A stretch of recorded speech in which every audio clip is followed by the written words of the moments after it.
بسم اللہ الرحمن الرحیم رب اشرح لی صدری ویسر لی امری واحلل عقدۃ من لسانی یفقہوا قولی اللہم لا سہل الا ما جعلتہ سہلا وانت تجعل الحزن اذا شئت سہلا ربی یسر ولا تعسر اللہم فقہنا فی الدین اللہم فقہنا فی الدین اللہم انی اسألک علما نافعا ورزقا طیبا وعملا متقبلا اللہم ان تجعل القرآن ربیع قلوبنا وجلاء حزننا وذهاب همنا آمین یا رب العالمین۔ چلیے شروع کرتے ہیں سورہ ابراہیم، پارہ نمبر 13، سورہ نمبر 14۔ بسم اللہ الرحمن الرحیم۔ الف لام را کتاب انزلناہ الیک لتخرج الناس من الظلمات الی النور۔ اب مجھے ایسے امید ہے کہ میں جب آہستہ آہستہ سے ایک ایک الفاظ پڑھ رہی ہوں تو کچھ بہنوں کو اس کا میننگ سمجھ میں آ رہا ہے، رائٹ؟ بہت ساری بہنوں کو سمجھ آ رہا ہے میننگ۔ انزلناہ کتاب انزلناہ الیک لتخرج الناس من الظلمات الی النور۔ یہ کتاب اتارنے کا مقصد، آپ کی طرف یہ کتاب کیوں اتاری گئی ہے؟ تاکہ آپ لوگوں کو تاریکیوں سے نکال کر روشنی کی طرف لائیں۔ ظلمات اور نور ہم کافی بار پڑھ چکے ہیں، اب آپ سب کو یاد ہو جانا چاہیے۔ جب بھی ظلمات کا ذکر آئے گا، نور کا ذکر آئے گا، تو آپ کو یاد ہو جانا چاہیے کہ ہم کیا پڑھ رہے ہیں۔ الفاظ عربی کے ہوں گے، آپ کے دماغ میں اس کے میننگ آ جانے چاہیے۔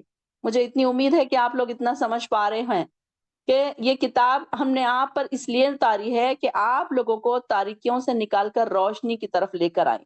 دیکھیے کہ اللہ تعالیٰ کی ہدایت روشنی یا نور کے مقابلے میں تاریکی نہیں بلکہ تاریکیاں فرمایا، اس لیے کہ صراط مستقیم صرف ایک ہی ہو سکتی ہے، اور یہ صراط مستقیم کیا ہے؟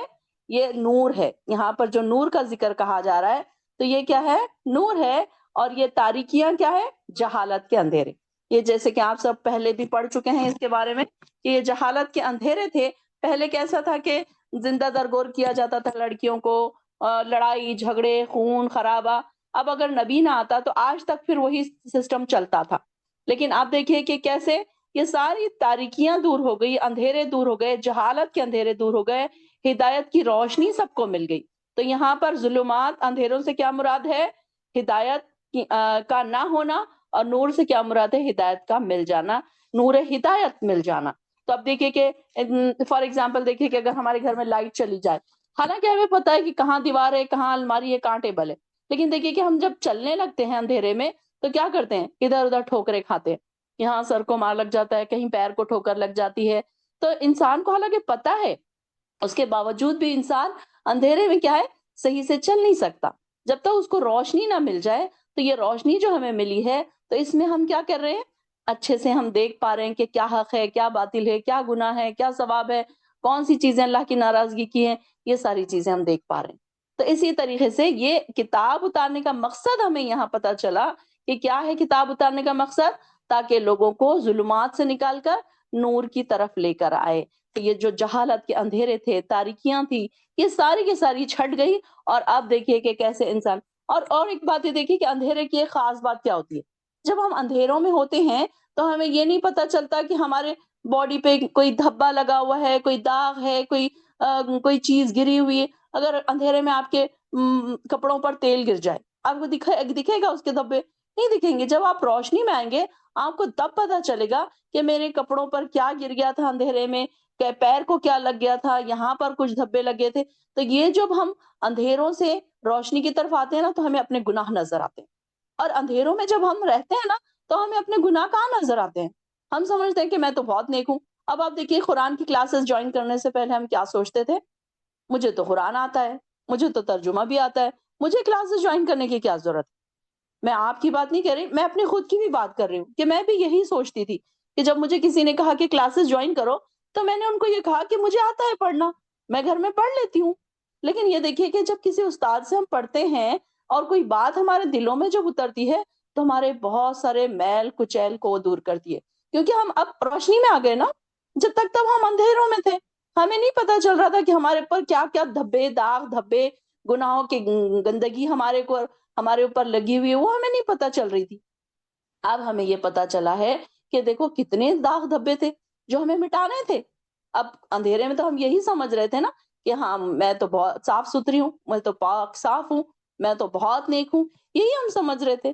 تو لیکن اب ہمیں ریئلائز ہوا گناہوں کی جو اندھیروں میں تھے ہم، اب جب ہم روشنیوں میں چلے گئے تو روشنی سے ہمیں کیا پتا چلا کہ اب ہمیں یہ ساری چیزیں نظر آ رہی، یہ جو ہمارے اوپر داغ دھبے تھے وہ ساری چیزیں ہمیں نظر آ رہی کہ کیسے اب ہم اس کو کیسے ہم سمجھ رہے تھے نا کہ نہیں ہم تو بہت نیک ہیں، یعنی کہ ہمیں کوئی گندگی نظر ہی نہیں آ رہی تھی نا ہمارے اوپر۔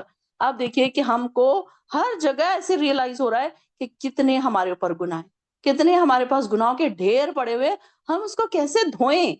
ہر وقت ہمیں یہ خیال رہتا ہے کہ انسان دیکھیے کہ جب اندھیروں سے ظلمات سے جب نور کی طرف آ جاتا ہے نا اللہ تعالیٰ، جس کو لے آتا ہے اللہ تعالیٰ، جس کو ہدایت دے دیتا ہے، اور اللہ تعالیٰ فرمائے ربہم الی صراط العزیز الحلیم حمید، کہ اللہ تعالیٰ روشنی کی طرف لے کر آ جاتا ہے، اللہ تعالیٰ لے کر آتا ہے۔ ہماری کوئی اس میں بڑائی نہیں ہے، بلکہ اللہ تعالیٰ نے ہم کو چنا، اللہ تعالیٰ نے ہم کو روشنیاں دکھائی، اور اللہ تعالیٰ نے ہم کو پھر بتایا کہ دیکھو روشنی میں آنے کے بعد ہم کو ریئلائز ہوا کہ ارے ہمارے پاس تو یہ بھی گناہ ہے، یہ بھی گناہ ہے۔ کل تک تو ہم دوسروں کے گناہ ہی دیکھتے تھے، کیونکہ ہم اندھیرے میں تھے نا، ہمیں اپنا کچھ نہیں نظر آ رہا تھا، ہمارا اپنا آپ ہمیں نہیں نظر آ رہا تھا۔ اندھیروں میں انسان کہاں دیکھ پاتا ہے اپنا آپ بھی؟ تو وہی ہے کہ جب انسان اندھیروں سے نکل کر ہدایت کی نور کی طرف آ جاتا ہے، روشنی کی طرف آ جاتا ہے، تو اس کو اپنا آپ کھل کر نظر آتا ہے، آئینے کی طرح صاف ہو جاتا ہے، پھر وہ اپنے آپ کو دھونے کی کوشش کرتا ہے۔ اب یہ دیکھیے کہ جب انسان کے پاس دین کم ہوتا ہے، قرآن کا علم کہہ لیجئے یا پھر دین کا علم کہہ لیجئے، اب جب تک وہ اپنے آپ کو بہت نیک اور پارسا سمجھتا ہے، اور جب اس کے پاس دین کا علم آ جاتا ہے تو ایسے لگتا ہے اس کو کہ میرے پاس کوئی نیکی نہیں ہے، اور مجھے کیا کرنا ہے، اور مجھے کیا کرنا ہے، یہ تو بہت چھوٹی ہے، یہ تو بہت چھوٹی ہے، ایسے اس کو لگتا ہے پھر۔ تو یہاں پر بھی یہ کتاب اتارنے کا مقصد کیا ہے؟ ظلمات سے نور کی طرف لے کر آئے، ہدایت کی روشنیوں کی طرف اس کو لے کر آئے۔ تاریکیاں کون سی تاریکیاں؟ جہالت کی تاریکیاں۔ تو یہاں پر اللہ تعالیٰ سب سے پہلی آیت میں ہی یہ بتا رہا ہے کہ دیکھو یہ کتاب اتارنے کا مقصد یہ ہے، یہ نہیں ہے کہ یہ کتاب کو صرف کوئی مریں گے تو قرآن خوانی کریں گے، کوئی گھر میں نئے شفٹ ہوں گے تو ہم قرآن خوانی کریں گے، مرنے والوں پر پڑھ کے بخشیں گے، وہ دلہن کو اس کے نیچے سے گزاریں گے، اور پتہ نہیں کیا کیا ہمارے پاس بدعت بنی ہوئی۔ قرآن کو پھر ہم کیا کرتے ہیں؟ جزدان میں لپیٹ کر اوپر رکھ دیتے ہیں کہ نہیں نہیں اس کو تو پیریڈز میں ہاتھ نہیں لگانا، نہیں نہیں تو اس کو تو کوئی بے وضو ہاتھ نہیں لگانا، نہیں اس کو ایسے نہیں کرنا، اس کو ویسے نہیں کرنا۔ اب اس کو تو رمضان میں نکلتے ہیں، کبھی کبھی کسی کے گھروں میں تو رمضان میں قرآن نکلتا ہے۔ کئی لوگ ایسے ہیں جو ہائی اسٹیٹس لیول کے لوگ ہیں، ان کو پاس ٹائم ہی نہیں ہے قرآن پڑھنے کا، تو وہ کبھی رمضان میں پڑھ لیتے ہیں، کبھی جمعہ کے دن پڑھ لیتے ہیں، جبکہ قرآن ہمارے لیے ہدایت کی چیز ہے۔ اس سے صرف یہ فائدہ نہیں اٹھانا ہے کہ اس سے تعویذ بنا کر گھول کر پی لیا، یا پھر اس کو پڑھ کر مردوں کو بخش دیا، یا پھر گھر میں برکت کے لیے قرآن خوانی کروا دی۔ آج تو یہ ہے حال کہ قرآن خوانی بھی خود نہیں پڑھتے، بلکہ مسجد کے بچوں کو پیسے دے کر کھانا کھلا کر ان سے پڑھوا لیا جاتا ہے۔ یعنی کہ مجھے تو ایسے لگتا ہے جیسے قرآن کو خرید رہے ہیں آپ، یعنی کہ قرآن خوانی کروا بھی رہے ہیں تو اس کو خرید رہے ہیں آپ، بچوں کو کھانا کھلا کے۔ اب پتہ نہیں بچوں نے ٹھیک سے پڑھا نہیں پڑھا، بچے ہیں وہ، ان کو کیا اتنا زیادہ اس کا احساس ہے۔ تو یہاں پر قرآن کا مطلب مقصد کیا ہے؟ بھلے ہی ہم ایک آیت پڑھیں، بھلے ہی ہم 5 آیتیں پڑھیں، لیکن اس کو سمجھیں اور اس کو اتاریں اپنے اندر، تاکہ ہمارے اندر کے جو اندھیرے ہیں نا وہ چھٹ جائیں۔ اللہ الذی لہ ما فی السماوات و ما فی الارض وویل للکافرین کافرین من عذاب شدید۔ اور اللہ تعالیٰ کیسا ہے؟ کہ اللہ تعالیٰ پروردگار کے حسن لوگوں کو اس کی راہ کی طرف لائیں جو غالب اور قابل حمد اللہ تعالیٰ کی راہ ہے، اور اللہ تعالیٰ جو آسمانوں اور زمین کے تمام موجودات کا مالک ہے، اور کافروں کے لیے سخت عذاب کی وجہ سے تباہی ہے جو آخرت کے مقابلے میں دنیا کی زندگی کو پسند کرتے ہیں۔ کافر دیکھیے کہ کیا ہے، آخرت کی زندگی ان کو زیادہ پسند ہے، دنیا کی زندگی اتنی آخرت کی زندگی پر انہوں نے دنیا کی زندگی کو خرید لیا ہے۔ تو ایسے لوگوں کے لیے کیا ہے؟ ویل ہے۔ جیسے کہ آپ سب کو معلوم ہے کہ ویل کا کیا مطلب ہے؟ ویل کا مطلب بربادی بھی ہے، اور ویل کا مطلب ایک دوزخ بھی ہے، جس میں اگر انسان کو پھینکا جائے تو 70,000 سال اس کو نیچے گرنے کے لیے لگیں گے۔ تو یہاں پر ان لوگوں کے لیے بارے میں آ گیا کہ ان کے لیے ویل ہے۔ اور جو آخرت کے مقابلے میں دنیا کی زندگی کو پسند کرتے ہیں اور اللہ کی راہ سے روکتے ہیں، اور اس میں اپنی خواہشوں کے مطابق